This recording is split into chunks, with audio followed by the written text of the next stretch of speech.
Hello दोस्तों, कैसे हैं। आइए, आपका स्वागत है हमारे चैनल पर। हम लोग वर्क एंड टाइम पढ़ रहे हैं और वर्क एंड टाइम में आज लेक्चर नंबर 10 है और हम लोग का ये कॉन्सेप्ट मजदूरी वाले कॉन्सेप्ट चल रहे हैं कि मजदूरी कैसे डिवाइड किया जाएगा। तो कल मैंने मजदूरी का पहला क्लास लिया था और टाइम एंड वर्क का आज 10वां क्लास है। तो मजदूरी डिवाइड करने के दो तरीके थे जिसको हम लोग कल वाले लेक्चर में सीखे थे। तो जो स्टूडेंट आज इस वीडियो में पहली बार जुड़े हैं उनसे मैं ये कहूँगा कि इसके पहले वाला वीडियो ज़रूर देखें। तो किसी भी मज़दूरों की जो मजदूरी होता है वो कैसे डिवाइड किया जाता है। भाई, कल हम लोग बात किए थे दो कंडीशन। पहला कंडीशन ये था कि यदि प्रश्न में सभी मजदूर बराबर समय तक काम करेंगे तो उनकी मजदूरी या तो उनके क्षमता के अनुपात में दिया जाएगा या उनके द्वारा किए गए काम के अनुपात में दिया जाएगा। और दूसरा कंडीशन ये था कि यदि सभी मजदूर बराबर समय तक काम न करें तो उनकी मजदूरी हमेशा उनके द्वारा किए गए काम के अनुपात में दिया जाएगा। तो कल यही कॉन्सेप्ट था और इस पर हम लोग कुछ क्वेश्चन की प्रैक्टिस भी किए थे। तो आज हम लोग उसी के आगे कुछ और क्वेश्चन की प्रैक्टिस किया जाए। तो आइए, पहला क्वेश्चन देखते हैं आज का। दिया कि दो व्यक्ति किसी काम को 600 रुपये में करने का ठेका लिए। दोनों किसी काम को क्रमशः 6 दिन और 8 दिन में कर सकते हैं। वे दोनों एक बच्चे की सहायता से काम को 3 दिन में पूरा करते हैं। तो बताइए बच्चे को कितना मजदूरी मिला। तो अब एक बच्चे की सहायता से काम को 3 दिन में पूरा करते हैं, इसका मतलब कि दोनों व्यक्ति और बच्चे पूरा काम शुरू से लेकर आखिरी तक काम किए। इसका मतलब कि सभी बराबर समय तक काम किए। तो इनकी मजदूरी या तो इनके क्षमता के अनुपात में डिवाइड किया जाएगा या इनके द्वारा किए गए काम के अनुपात में।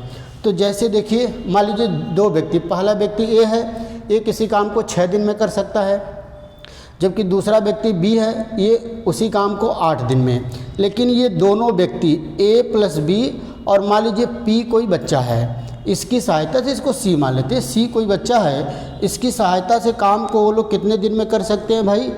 3 दिन में। तो इस तरह टोटल काम कितना हम लोग माने? 24।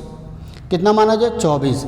तो 6 दिन में 24 काम ए करता है तो एक दिन का काम कितना होगा? 4। इसी तरह बी अगर 8 दिन में 24 काम तो एक दिन में 3। इसी तरह ए प्लस बी और एक बच्चा 3 दिन में 24 काम तो एक दिन में 8 काम। क्लियर है? एक दिन में 8 काम। इसका मतलब ए की क्षमता कितनी आ गई? 4, बी की क्षमता आ गई 3 और अब सी बच्चे की क्षमता कैसे निकालना है। देखिए, तीनों कितना काम करते हैं भाई? 7। दोनों ए प्लस बी प्लस सी, तीनों मतलब दोनों पुरुष और बच्चे का एक दिन का काम कितना? 8। और दोनों पुरुष का एक दिन का काम कितना है? 4 + 3 7। इसका मतलब बच्चे का एक दिन का काम कितना होगा भाई? 1 होगा। इसका मतलब जो बच्चे की क्षमता आ गई वो कितनी आ गई दोस्तों? 1 आ गई। कितनी आ गई? 1 आ गई। तो अब जो इनकी मजदूरी है वो 4:3:1 में डिवाइड किया जाएगा। A/B/C। तो इसी अनुपात में इनकी मजदूरी को डिवाइड किया जाएगा। ये इनकी क्षमता का अनुपात है। तो अब पूछा है केवल कि बच्चे को कितना मजदूरी मिला, इसका मतलब सी की वैल्यू निकालना है। टोटल कितना है? 600। तो कितना निकालना है? बच्चों का तो 1 से गुणा करेंगे और दोनों को जोड़कर भाग। 4 3 7 और 1 8, मतलब 600/8। 4 से कटेगा 15 चौके 60, 4 दूना 8, 2 7 14, 2 5 10। इसका मतलब कितना आ गया सी का? 75 रुपया। मतलब बच्चे को कितनी मजदूरी मिली होगी? 75 रुपीज़। तो बहुत ही बेहतरीन क्वेश्चन है और करने का तरीका आप देख रहे हैं कि बिल्कुल ही आसान तरीका है, कहीं भी कोई गलत होने का चांस नहीं है। तो आइए अगला क्वेश्चन देखा जाए।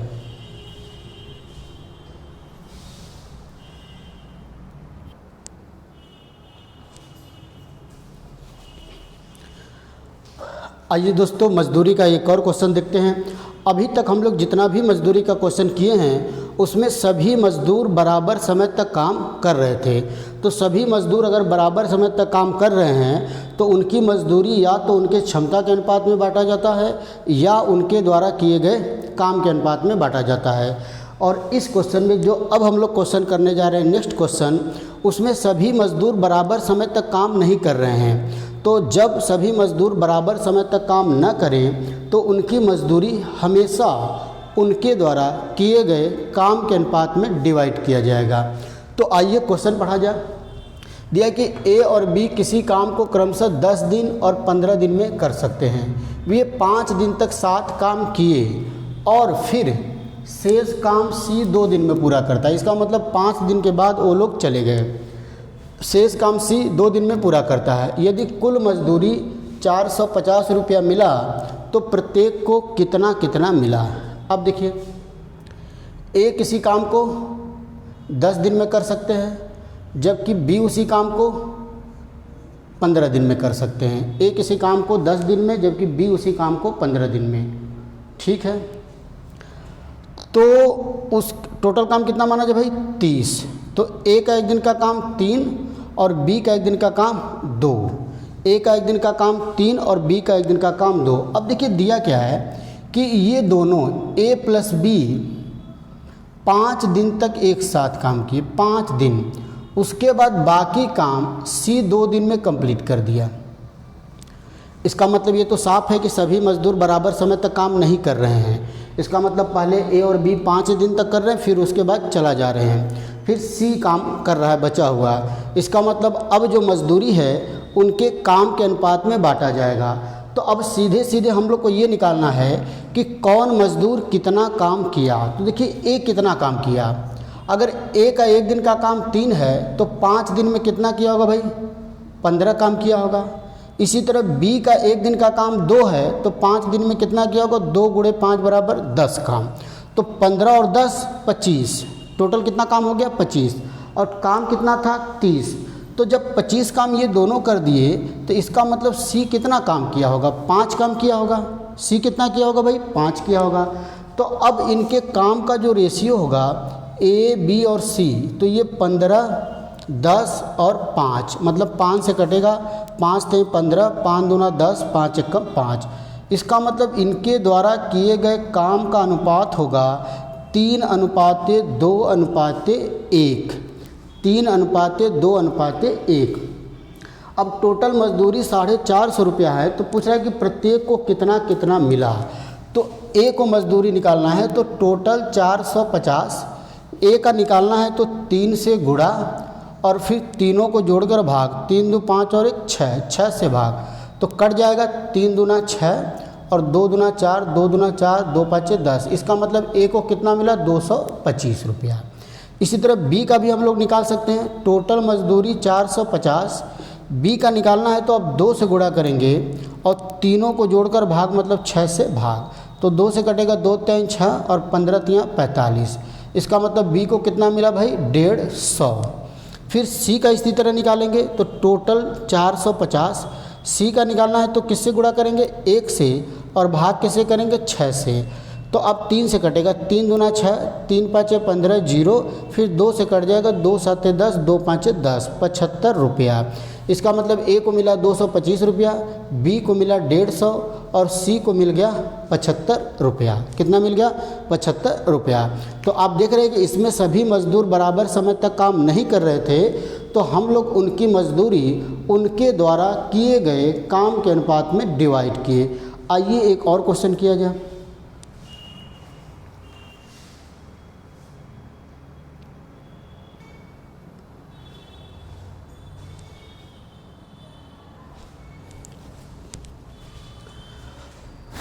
आइए दोस्तों एक और क्वेश्चन देखा जाए।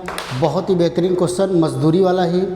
तो जितना क्वेश्चन मैं करा रहा हूँ और जो कॉन्सेप्ट मैं आपको बताया हूँ, अगर इतना आप सीख जाते हैं, इतना आप पूरी अच्छी तरीके से समझ जाते हैं, तो मजदूरी का कोई भी क्वेश्चन एग्ज़ाम में आपसे गलत नहीं होगा। इससे अलग टाइप का कोई भी क्वेश्चन एग्ज़ाम में नहीं आएगा। तो आइए नेक्स्ट क्वेश्चन देखते हैं। दिया कि ए कामा बी कामा सी किसी काम को क्रमशः 12 दिन, 15 दिन और 18 दिन में कर सकते हैं।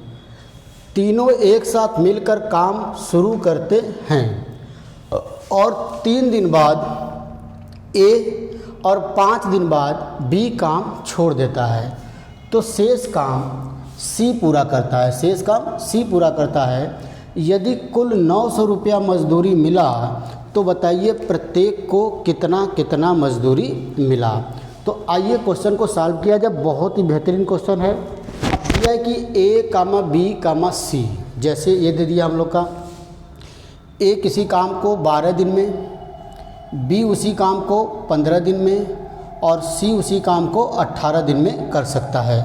तो टोटल काम 12, 15 और 18 का एलसीएम निकालेंगे तो 180 आएगा। टोटल काम कितना माना जाए भाई? 180। तो अगर A 12 दिन में 180 काम तो एक दिन में 15, भाग देंगे 15 आएगा। इसी तरह B अगर 15 दिन में 180 काम तो एक दिन में 12 काम।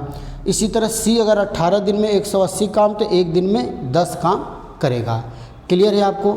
अब देखिए क्वेश्चन में क्या बोला है कि दोनों एक साथ मिलकर काम शुरू करते हैं और 3 दिन बाद A, इसका मतलब कि दोनों एक साथ 3 दिन काम किए, 3 दिन बाद A, 3 दिन बाद A और 5 दिन बाद B। देखिए सेंटेंस में अंतर है। अगर बोला होता 3 दिन बाद A और उसके 5 दिन बाद B, तो इसका मतलब 3 दिन के बाद 5 दिन और काम चलता और B करता। लेकिन बोला है कि 3 दिन बाद A और 5 दिन बाद B, मतलब टोटल टाइम यहीं से लेना है। मतलब इसके बाद B अकेले 2 दिन तक काम किया, उसके बाद C काम किया और पूरा काम हो गया 180। पूरा काम कितना हो गया दोस्तों? 180। समझ पा रहे हैं बात को? 3 दिन बाद A और 5 दिन बाद B। तो देखिए यहाँ से जब लेंगे तो 3 दिन बाद A छोड़ दिया और यहीं से काउंट करेंगे तो 5 दिन बाद B छोड़ दिया। अगर बोलता उसके 5 दिन बाद तो यहाँ से 5 दिन और B काम करता। अब देखिए, अब क्वेश्चन को देखकर आपको लग रहा है कि सभी मजदूर बराबर समय तक काम नहीं कर रहे हैं। तो जब सभी मजदूर अगर बराबर समय तक काम नहीं करेंगे तो उनकी मजदूरी हमेशा उनके द्वारा किए गए काम के अनुपात में डिवाइड किया जाएगा। तो अब हम लोग सबका काम निकाल लेते हैं। तो अब देखिए क्वेश्चन में A का काम निकालते हैं। A कितना काम किया होगा? तो ये कितना दिन काम किया? ये केवल 3 दिन ही काम किया। ये यहाँ से लेकर यहाँ तक दिख रहा है। तो इसका मतलब ये कितने दिन काम किया है? 3 दिन। और A का एक दिन का काम 15 है तो 3 दिन का काम क्या होगा भाई? 3 गुणे 15 बराबर 45। इसी तरह B देखिए कितना दिन काम किया है? 3 और 2 5 दिन। इसका मतलब B कितने दिन काम किया है? 5 दिन। तो B का एक दिन का काम 12 है तो 5 दिन का काम कितना होगा? 60 होगा। अब देखिए C का काम कैसे निकालेंगे हम लोग? टोटल काम कितना है? 180 और A का काम पता चल गया, B का काम पता चल गया। तो इसका मतलब A का काम B का काम जोड़कर टोटल काम में से घटा देंगे तो C का काम आ जाएगा। तो टोटल काम हमारा 180 है और A और B का काम कितना है? 45 और 60 जोड़ेंगे तो कितना आ जाएगा? 105। इसका मतलब बाकी कितना काम बचा? 75। तो यही 75 काम कौन किया होगा? C किया होगा। कौन किया होगा? C किया होगा। तो अब सबका काम हम लोग निकाल लिए, तो अब इनकी मजदूरी इन्हीं के काम के अनुपात में डिवाइड कर दिया जाएगा। तो आइए देखिए इनके काम का अनुपात क्या होगा भाई?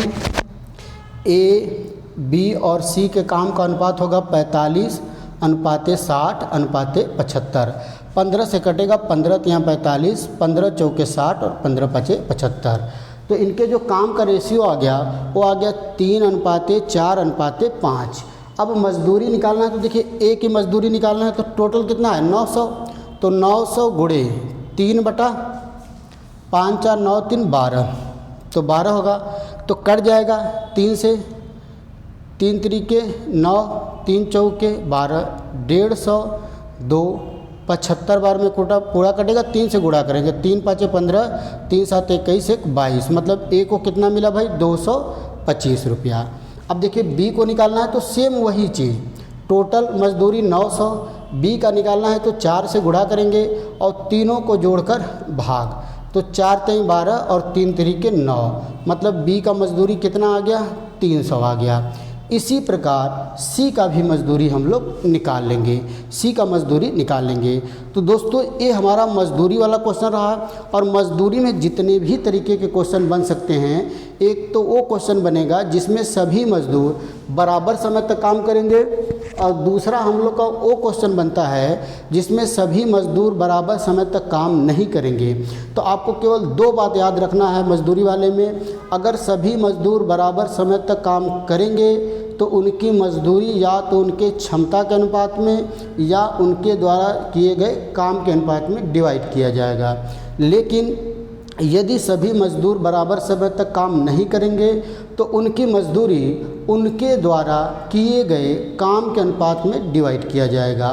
तो ये हमारा मजदूरी वाला क्वेश्चन रहा है। हमने आपको बताया कि टाइम एंड वर्क में 2 कॉन्सेप्ट पर पूरा चैप्टर हम आपको कंप्लीट करा देंगे। तो एक कॉन्सेप्ट हम लोग का पूरा कंप्लीट हो गया, जो हम लोग टोटल काम को मानते हैं, ये वाला कॉन्सेप्ट, टोटल काम को हम लोग कुछ मान लेते हैं। अब हमारा दूसरा कॉन्सेप्ट शुरू होगा और उसी टाइप का क्वेश्चन करेंगे, उसके बाद हम लोग का टाइम एंड वर्क कंप्लीट हो जाएगा।